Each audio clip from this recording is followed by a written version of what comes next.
because a few folks have asked me how I created something from this to that.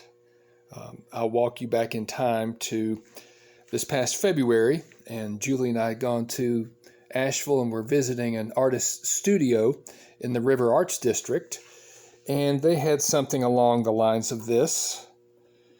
You can sort of see the sheen there. And I thought, well, I can do that. And so later on this summer, I began that process. And please excuse the mess in this little workshop area. And so I found something online that was sort of like what I was looking for. But and this is through a lot of trial and error.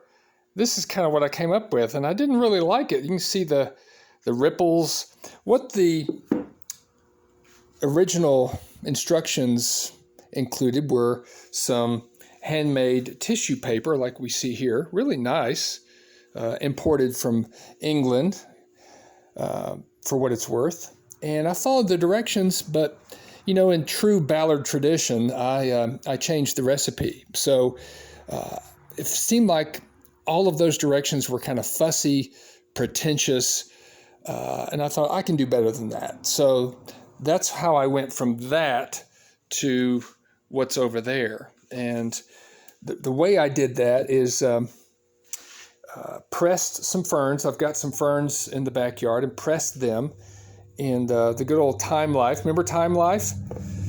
Time Life books with some weights on top. Here's one that's in process of being pressed and dried. And that's the key part about it's not just pressing, but you have to actually put some paper between the fern, frond or leaf, if you will. And that's what helps dry. It takes about 4 to 6 weeks. And so I did that. And then next, I've got some Krylon spray adhesive. It's not coming into focus good.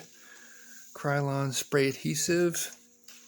And it is pretty quick. It dries really fast. So there's obviously the front and back. This is the back of the fern. The front. The back a lot of times will have some spores, and that's how it grows new spreads and grows new ferns. So I've sprayed the back. So I spray the back like this, just back and forth, one up and one down. Pick it up by the stem, and then I flip it over and bring it over and place it onto the lampshade, and then just press in by hand. Most of the glue, 99% of it, is going to be on the opposite side of the fern. So you just press it in. It's not going to be messy. And then after you go all the way around, pressing in, and I think it looks better if you'll start a little lower, so there's not this gap here. That if I had to do it over, I'd change that. I'd start a little bit lower from here. And then we use a water-based gloss. This is clear gloss polyurethane.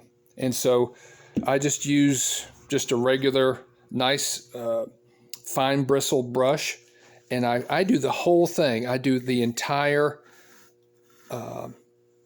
lampshade, even just the linen all the way down, and I'll check it after I'm done. I'll check it to make sure I can check it in the light to see if I've missed anything. But you see that the only real gloss is the highlight of the fern. You don't see it on the linen, even though I've covered it twice. This is 2 coats.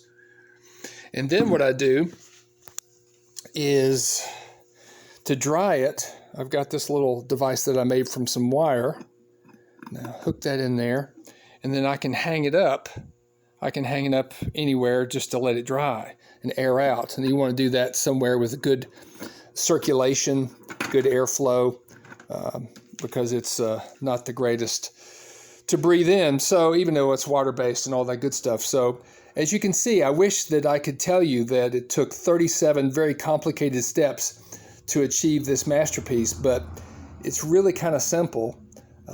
It's best also to get ferns after they've just, I guess, matured into the summer. The leaves, the fronds are just a lot more intact and perfect. And this particular fern is it's got good integrity in terms of it doesn't break apart. It's pretty sturdy, actually. As fine and as pretty as it is pretty sturdy and holds up well. So I hope that answers your questions about how to do this, how to create this. Again, I just went to Walmart and bought a few of these, maybe $16, $17 for these linen lampshades, and went for it. So hope that helps. Enjoy.